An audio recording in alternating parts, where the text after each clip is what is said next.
Beatriz Kicis, representando o Movimento Brasil Livre. Tem a palavra, tem 10 minutos.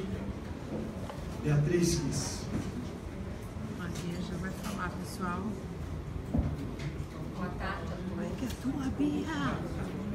Presidente, deputado Laerte Bessa, todos os presentes, é uma comissão pública. Nos acompanham pelas redes sociais. Eu quero agradecer a Meire Cruvinel por ter me convidado para participar. E aqui, então, representando o MBL, estamos juntos com vários movimentos contra a corrupção. Falo também em meu nome, Beatriz. Gostaria de começar essa audiência lembrando que o deputado Laerte Bessa, que relatou em 2015 do projeto de redução da maioridade penal, houve uma grande mobilização da sociedade em prol da aprovação desse projeto. Conseguimos que o projeto fosse aprovado na Câmara. Naquele dia eu me lembro que eu estive tá baixo? Peraí que eu vou tentar arrumar. Pude conversar, entrevistar várias mães de vítimas, de menores. E, no entanto, esse projeto está parado no Senado até hoje. Eu sei que o deputado tem feito muitos esforços para que esse projeto seja levado adiante no Senado. E é importante que a gente se mobilize também, porque certamente essa pauta faz parte das medidas de combate à corrupção. Por que eu digo isso? Porque a impunidade é a mãe da corrupção. Corrupção existe em todo mundo. Onde houver pessoas, pode haver corrupção. Por isso eu tenho lutado muito, não contra a corrupção, mas contra a impunidade. Eu creio que, se focarmos na questão da impunidade, que essa sim tem jeito, a corrupção será minimizada. Como acontece em muitos outros países. A pessoa sabe que se ela for corrupta, ou ativo, ou passivo, ela será punida. E com isso há uma intimidação natural. No Brasil, nós temos vivido há muitos anos o paraíso da impunidade. É isso que ocorre. Então, eu escolhi uma pauta para falar sobre combate à corrupção. Tenho certeza que muitos líderes de movimentos que estão aqui presentes poderão apresentar outras abordagens igualmente válidas e importantes, mas eu quero me ater então à questão da impunidade. No Brasil, o criminoso hoje se sente à vontade para praticar crime. Se for um menor de idade, então, ele tem quase que um passe. Obrigada, Crismira, para por dar um retorno aí de que agora está ouvindo bem. Então vão prestar atenção. Se por acaso chegar a ser detido, ficará por muito pouco tempo nessa situação. E após sair da detenção, ele ficará com a sua vida ainda, né, toda a sua ficha limpa, né, como se aquele passado não tivesse acontecido. Nós temos visto que hoje a corrupção, ela beira a um nível que não encontra precedentes em todo o mundo. Então, o Brasil hoje é o país, seguramente o país mais corrupto do mundo. Nós estamos vendo agora, acompanhando, né, desde o início da Operação Lava Jato, as descobertas, antes a isso com o mensalão chegou a ser fichinha agora perto do Petrolão. E tudo isso acontece na certeza da impunidade. Ontem, nós vimos o Supremo Tribunal Federal acatar a denúncia contra o senador da República e nós não vimos ninguém ir para as ruas dizer que esse senador é uma ideia, que esse senador não pode ser preso. Isso aí, Bia. Ao contrário do que aconteceu com a prisão daquele que todos nós temos a convicção de ser o chefe da quadrilha, o Lula.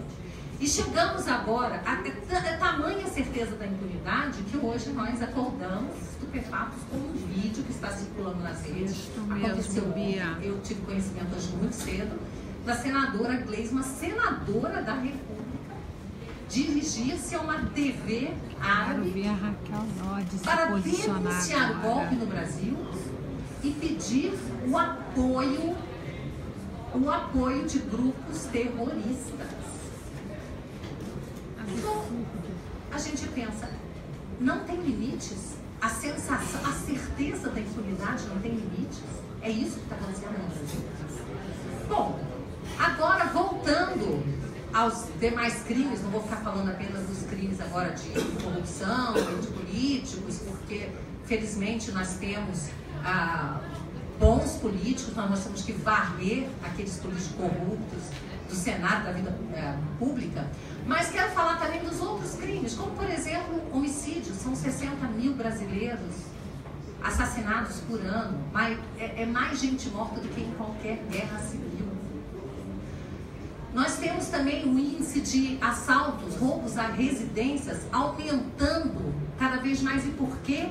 Porque os criminosos têm a certeza de que dentro das casas não haverá pessoas armadas. E aí eu volto a tocar também no outro assunto, que é a questão do Estatuto do Desarmamento, que nós temos que conseguir retirar do nosso país, se quisermos que as pessoas tenham direito à defesa.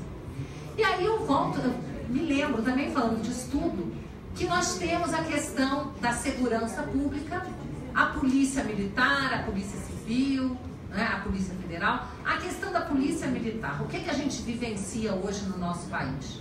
Policiais acuados por uma legislação que passa a mão na cabeça dos criminosos e pune com rigor o policial que se atrever a cumprir o seu papel. Essa aqui é a verdade. Então hoje nós temos as famigeradas audiências de custódia que tiveram, né, que poderiam vir a resolver o problema, e muito o problema da criminalidade no Brasil, como acontece no Chile, onde existem audiências semelhantes às audiências de custódia, em que o criminoso é levado à presença do Ministério Público e do juiz em 24 horas.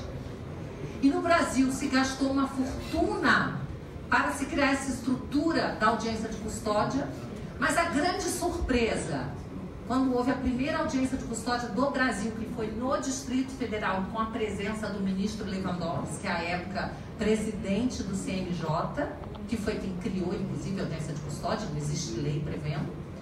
E quando se chegou lá, o criminoso acuado, sendo levado diante da autoridade judiciária e do Ministério Público em 24 horas, achando que poderia sair dali, preso em maus lençóis, foi perguntado a ele se ele havia sido maltratado pela polícia. Foi isso que foi perguntado a ele, se houve algum constrangimento. E a verdade é que, passado esse primeiro susto, esse susto inicial, a surpresa e a indignação dos policiais, esse é hoje o objetivo das audiências de custódia. Esse é o objetivo. Saber se o criminoso foi de alguma forma constrangido pela polícia. E os policiais muitas vezes saem dali presos, com inquéritos e até afastados da função.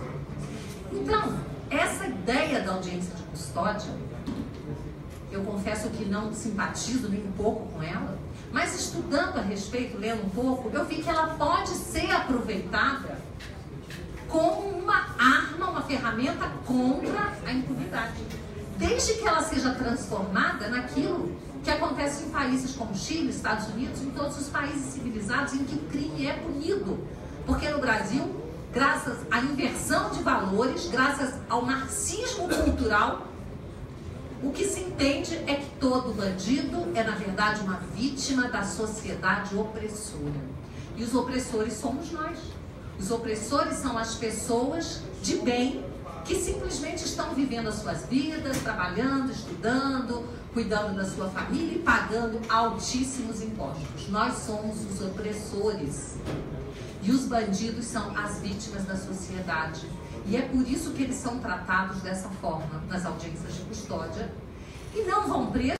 Então eu acredito, apesar de pessoalmente nunca ter simpatizado com a audiência de custódia, mas lendo a respeito, gostei de uma sugestão que eu vi feita pelo Major Olavo, no Blitz Digital, que é um especialista.